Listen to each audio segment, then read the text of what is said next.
I said to Matt, I leaned over, I said, "Do you know what the first line of my sermon today is?" He great. said, "What?" And I said, "The United States of America is not a Christian nation." And what did I say? And we paused, and Matt leaned over and said, "It was nice knowing you, John." Nice working with you, John. Nice working with you, John. Welcome to God Have Mercy. So today we're just going to have a conversation about something I stumbled across as I was preparing, doing some research for a sermon a week or so ago in James. We're talking about faith and works. And I came across this study by the Pew Research. Can I say this before you continue on? Before I was talking about Pew? Before you start, if you have not heard your sermon from last week, it's... I heard it. Yeah, I saw you. Yeah. Go for our listeners, watchers. Go watch your sermon. It was great. I thought like you did it, like you revealed that passage in a way that I. Well, some of it may come out today because this is. So I thought today we just talk about this, and then next week we're going to have a guy named Vince Anter we're going to talk about sort of how he got from point A to point B. He's a fascinating dude that I kind of watch a lot because he does this YouTube channel all about wine.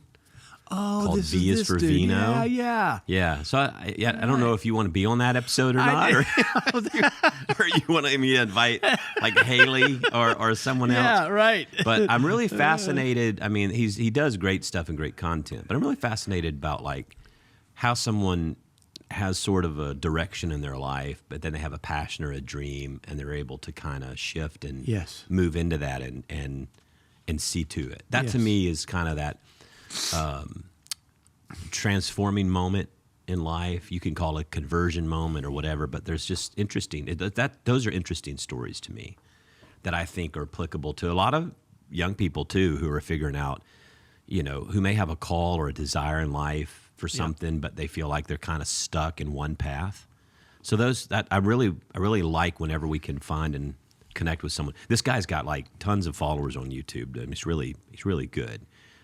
So I think it'll be interesting because we'll be able to talk with him about a part of his journey that doesn't show up a lot on his YouTube channel, which I think will be interesting. And that'll be fascinating because I think it's all connected to spirituality. I do too. But this Pew Research survey, there's this big religious survey. It's actually a couple that they did. One was Religion in America, which shows, sort of some trends. Christianity Today posted some of these, but you can also go to Pew Research and find them as well. And this one was this article about evangelicals in America. Yep. And when I say the word evangelical, what do you think of? Well, just look it up on the internet. What is an evangelical? No, I'm asking you, when you hear the word, what is evoked in you? People with boats? So that word, and we can get into it later, I guess. No, let's get into it now. It triggers you, doesn't it? It doesn't trigger. I think that word, there's a poet and a writer I love by the name of Christian Wyman, and he says that there are some words that have been so damaged that we might need to put them away for a while. They're beyond reclamation? I don't know if they're beyond reclamation. I just don't think that the word evangelical, I think it holds on to something that was but is not anymore. And I think it's been in many ways colonized or run over by a political system that then it's wed itself to in a way that you talk about. It's important not to do that. So I can deconstruct the word and say, oh yeah, I find myself in that. I just don't call myself that anymore. I can't. Yeah. And I also find that we're in a moment that the Spirit's moving us outward into a new place on the water that we don't actually have words to describe who we are. I mean, we're still rooted in the Christian tradition in Christ and what you say, his ministry, his thoughts, his words, his actions deeds, in the word and the world, right? That's who. But to say that means I'm an evangelical, I don't think that I can't say that anymore with any kind of authenticity. Yeah, or because then I have integrity. to actually say, well, this is what it means. And a word should describe and uncover what it is, not then have to go all through. words there now, like in this sort of post modernity, social media driven, the death of expertise, right? It's like everyone's an expert on everything because all they got to do is either think it in their mind and it's the way it is, or they can look up online in a thought bubble and find 5,000 other people who think the same way they do, which is a minuscule dot in creation. But like someone who's educated and trained in vaccines or religion or medicine or measles or whatever, I don't have to listen to those people because I heard some study that was published about whatever. I think that's not what's happening to this word, what you just described. So what I said is not what's happening. I don't think so. I think it's much more complicated and deep than that. And I think that there are ways of interpreting that word, and it happens all the time in the way you just described.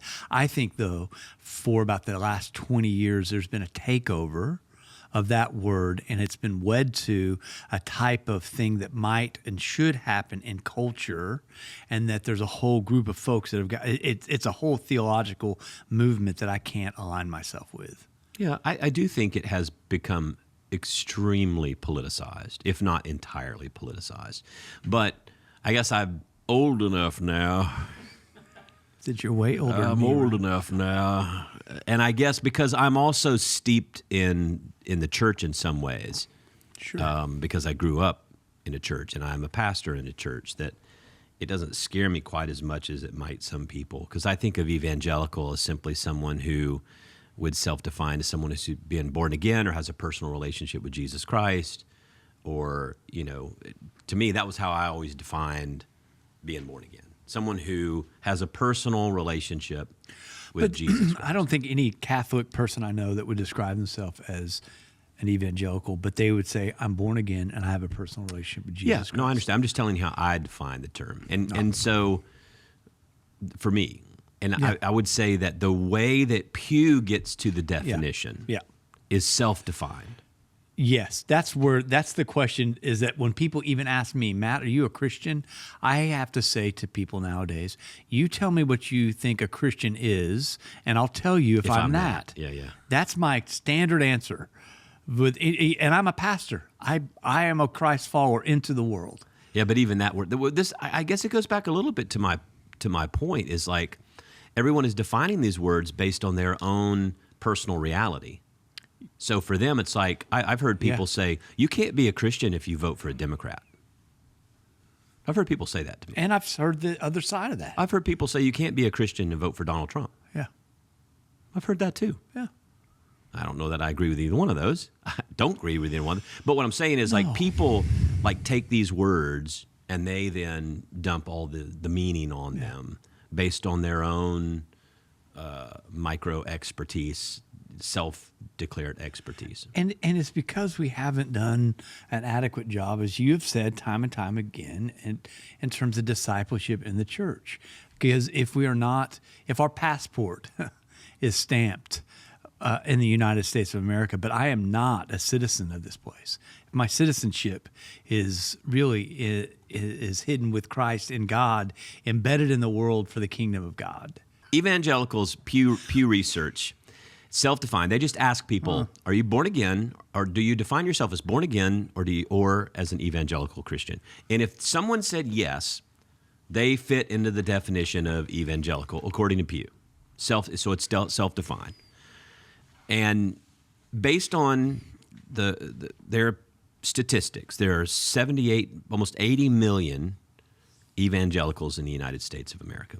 They did this survey and sent out to 40,000 evangelicals. Pretty big, significant survey when you think about statistical modeling and all these sorts of things. Now, if I were to say, all right, so I know you don't like the term and you don't like to use it for yourself, whatever, but if I were to say, Matt, whatever, Russell. Just come on, give me a bone. Okay, I'm with you. Participate a little bit. Okay, So I'll participate. If I were to say, Matt, describe for me an evangelical in the United States of America. In a non-ironic way. Okay, I would say. So, what in does the an church that I grew evangelical up in the in, United States look like? I would say historically, Okay, it has yeah. been a person. No, you don't have to be right. I know, You I know, probably I know. won't be. But I'm just asking you to just You're play along. leading me into a trap. Of course I am.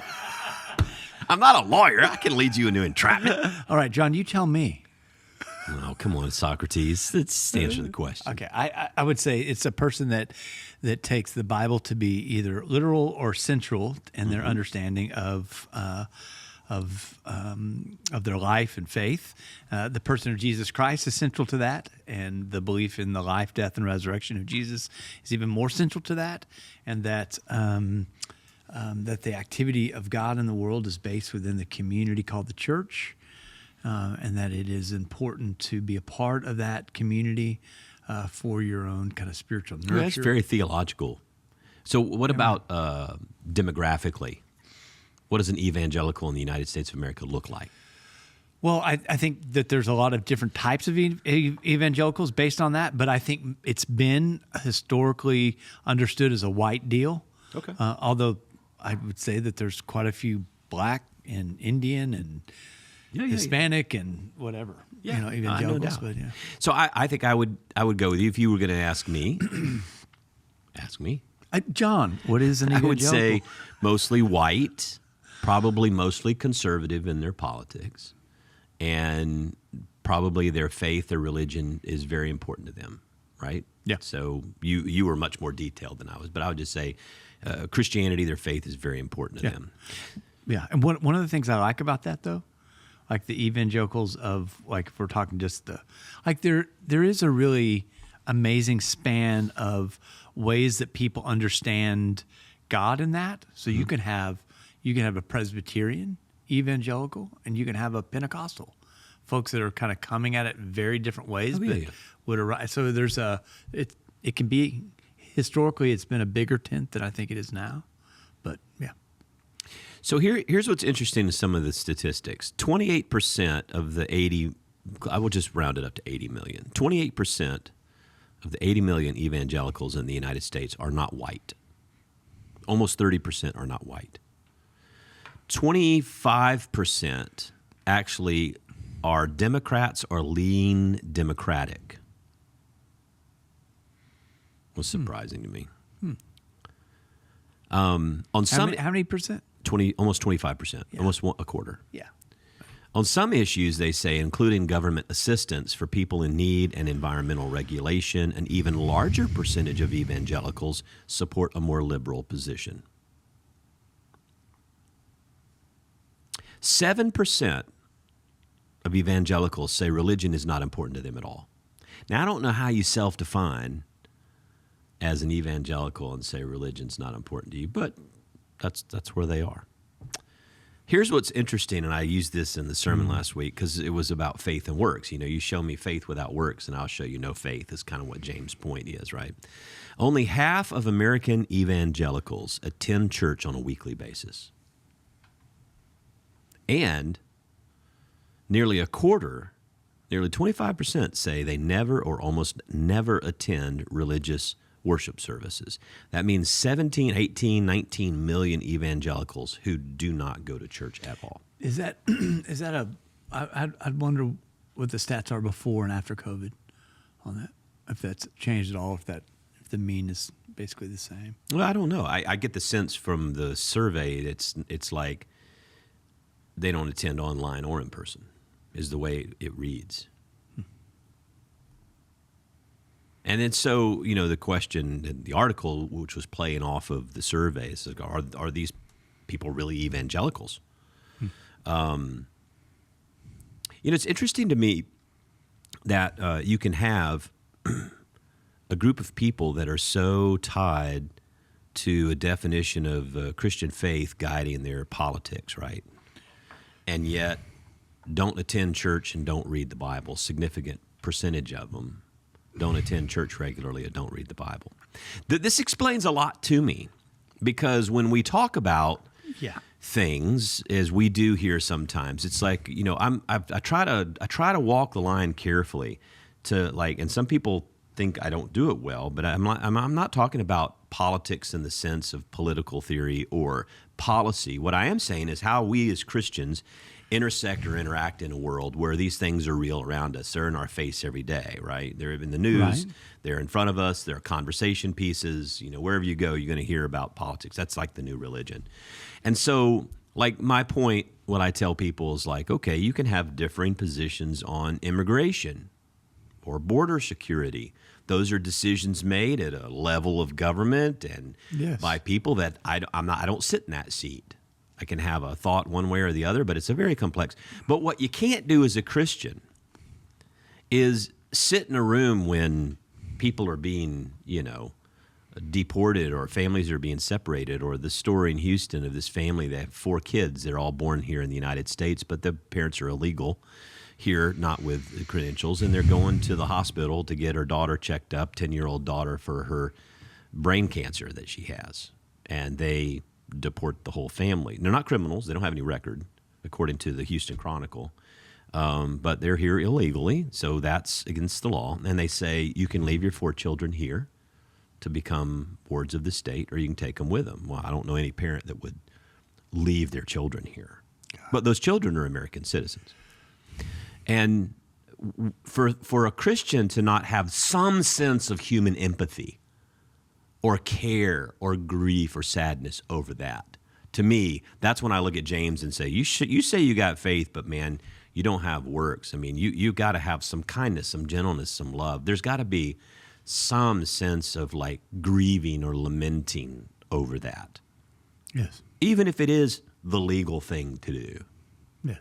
And yet I see some Christians that,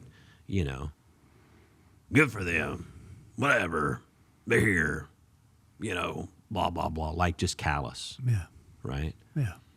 And that's the part that I think we have to really struggle with is like, is our Christianity going to be a biblical Christianity, really a biblical Christianity, or some watered down, Americanized, cultural, whatever this self-defined evangelical Christianity where I don't go to church and I don't read the Bible. It's all about my politics and all about my worldview and all about my position on a particular issue. Right. Is part of that what you're saying is that we can find ourselves on the right side of the line of the law, but find Jesus on the other side. And that's where I think as Christians we have to say, where is Jesus? And align ourselves where Jesus is. If our baptism puts us into the waters of chaos and into neighborhoods of need, right? Where is Jesus found walking the earth? He was in neighborhoods of need, widow, orphan, stranger, those that were sick, those that were hungry, right? And he was attempting also to convert the religious to the love of the world that God had. And so if I can find myself on the right side of the law, and Jesus is nowhere near that, because Jesus is going to align himself with the widow, orphan, stranger. So the laws of a country will change, right? Yeah. And so that's where I think that I have to say, where's, like you were saying, maybe this word compassion is not then a legal word, it's a human word. Yeah. Right? I mean, even if you define these people as your enemy, Jesus said to love your enemies, pray for those who persecute you. Yeah. And I think the Spirit is what really I noticed. That's the thing that I really have noticed, and I think that Christians have to hold fast to. You can have differing political opinions on a lot of issues. Yes. And you can be right on both sides of those. That's just a matter of your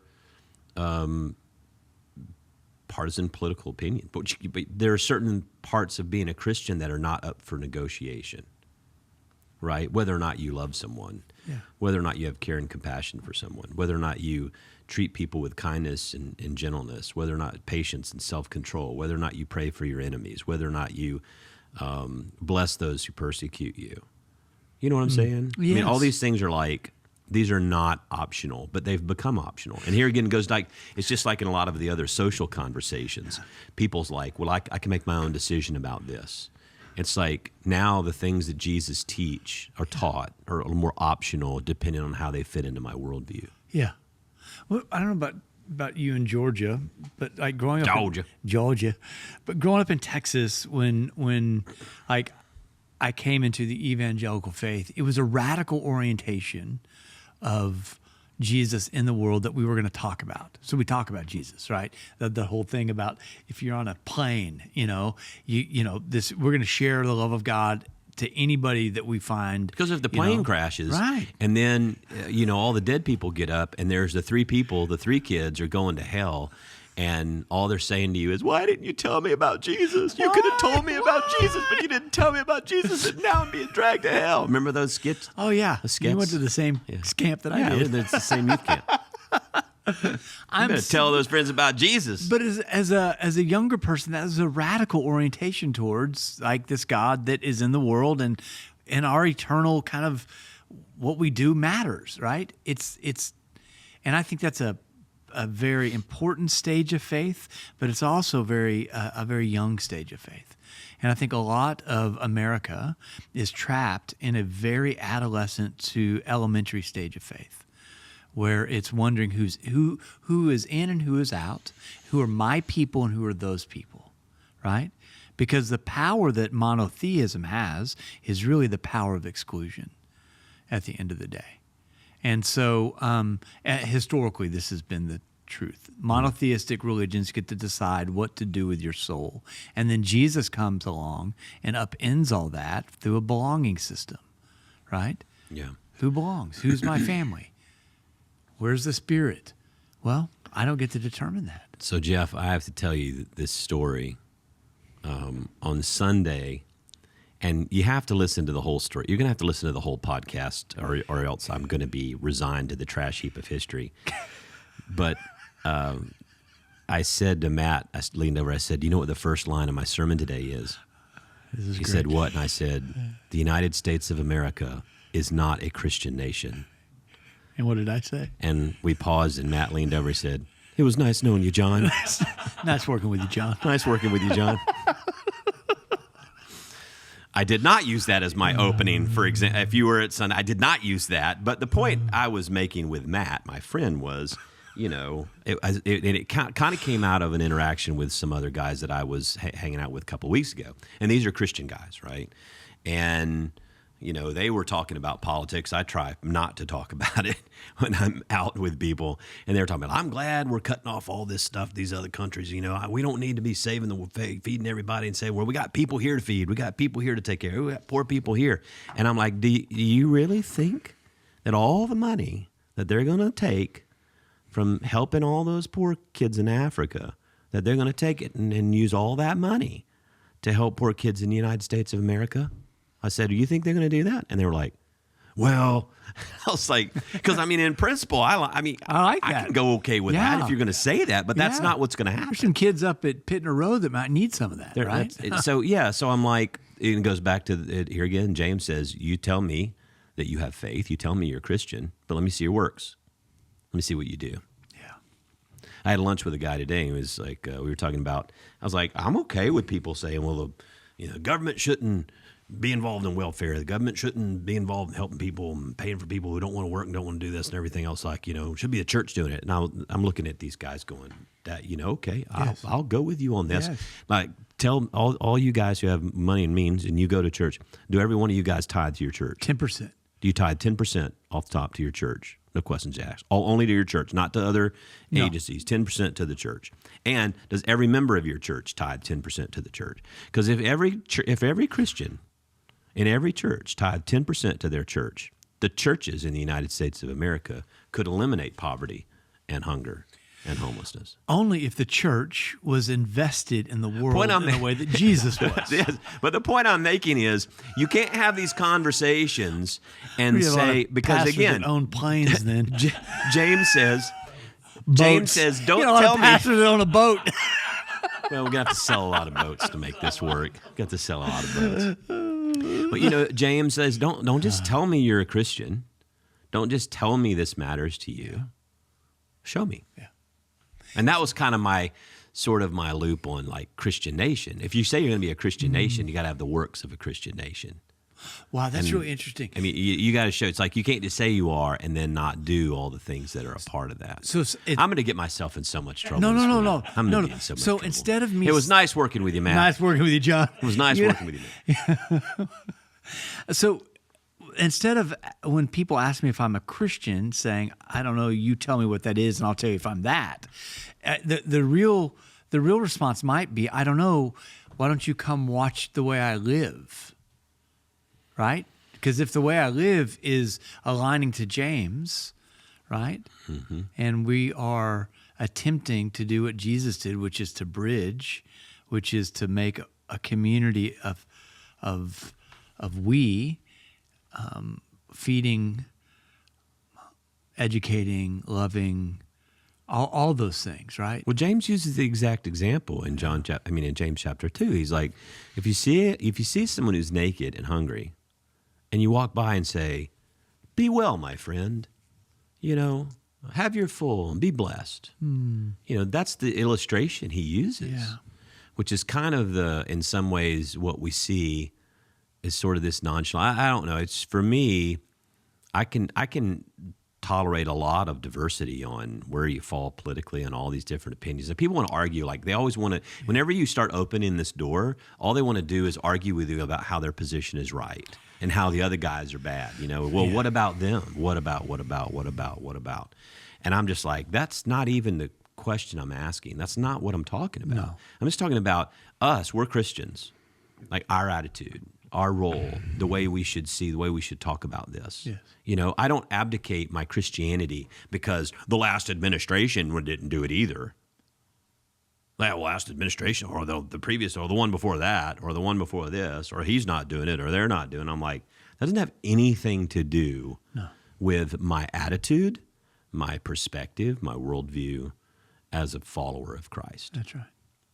And it's hard to have these conversations nowadays to reframe these things because, man, people are so inculcated and we swim in this soup of culture wars and politics and everything else that, it's like that's what I've started to do is it's kind of like what you did with the question of you tell me what a Christian is. I think that's kind of what way Jesus would interact in this world. Yeah. Is, everybody wants you as a pastor to say, oh, yeah, well, what about, and you just want to go, there were two people, you want to tell a parable, right? Yeah, right. It just kind of gets you to look at yourself. Like, let's look at what's in your heart. Let's don't talk about them versus them or Trump versus Biden or Republicans versus Democrats. Let's talk about us as followers of Christ. Yes. What's supposed to be our attitude? How are we supposed to treat one another? How are we supposed to talk about one another? How are we supposed to talk about even people we don't know? That's the other thing, too, is like most of the stuff, people's lives are so shaped by people you don't even know, and they don't know you. They don't know you. No. And they don't really care about you. No. You have to act and do in your own sphere of influence. That's how you live life. I don't know. It's interesting that I look at that and I say, here are people who are self-professed Christians, self-professed evangelicals, self-professed to be born again or evangelical Christian, and 25% of them never go to church, and 25% of them also say they never read the Bible. So what are they shaped by? What shapes them? That's the question. I kind of think I know some of the answers, but anyway, I thought it'd be interesting to talk about, but maybe it's not. Maybe this is very depressing. Maybe we'll get in a lot of trouble. Of course. It's what we do on this podcast. Next week we can talk about wine. So the other side of that, I wonder if you have we're talking about conservative folks, liberal folks that might align themselves with being spiritual but not religious, right? So all this stuff feels like it's just like what we've done is we've lost the center of Jesus in it. Yeah. Right? And so you have both of those are just exercise in missing the point, right? That the center of that has got to be this atomic bomb called Jesus that redefines and everything in the planet. Yeah. It's got to be the Big Bang of Jesus that says, something else is quantumly different now, right? And that empire I can't align myself with any empire, nor can I water it down to be just this kind of psychological self-help movement. So I think it's a good conversation. It's a heavy conversation. And it's a conversation that's intersecting with the real world that we live in right now. And I think I think if you're a Christian, you need to really kind of be paying attention to what's the rudder of your life, right? James talks about that in this next week. Like the tongue is this little thing, but man, it has a huge, powerful impact. It's kind of like a rudder on a ship. A rudder is a little thing under the water you don't really see. All you see is what's the big ship on the top. But I'm like, if you're a Christian, I think examining your rudder, like what's guiding that. And it really ought to be tested by going back into the life, the teachings, the words, the ministry, the actions of Jesus. That's it. Period. Yes. And, I can have a conversation, and you can too, with anybody about anything, as long as they're willing to go there with me, then we'll be able to figure out what we're supposed to do. Amen. Because whatever Jesus did, he did it within context of real life. Yeah. Right? So when you say, what would Jesus do in this situation? You can usually figure it out. Yeah. It usually would not be what either the left or the right would automatically co-opt him into him doing. Yeah. I think that's what I continually love about this community and the way that we negotiated some of the things in the last couple of years, both politically and denominationally, that it's you're going to run into folks that will pull a lever in a different way than you, that have a different worldview. And we can be sitting next to each other in worship saying at the end of the day, we're going to walk each other home. We're going to love each other. We're going to be there for each other's children. We're going to bear one another's burdens, hear each other's confession, right? All that other stuff at some level is stuff that doesn't matter. Yeah. Not at this level. Well, make sure you subscribe, like, share with a friend, and we'll continue having these conversations with some guests coming up. We're glad you're here being a part of the community. Pod Have Mercy. Anything else for the good of the order? Or are we good? We're good. Hey, I'm John Stevens. I'm Matt Russell. And this is Pod Have Mercy.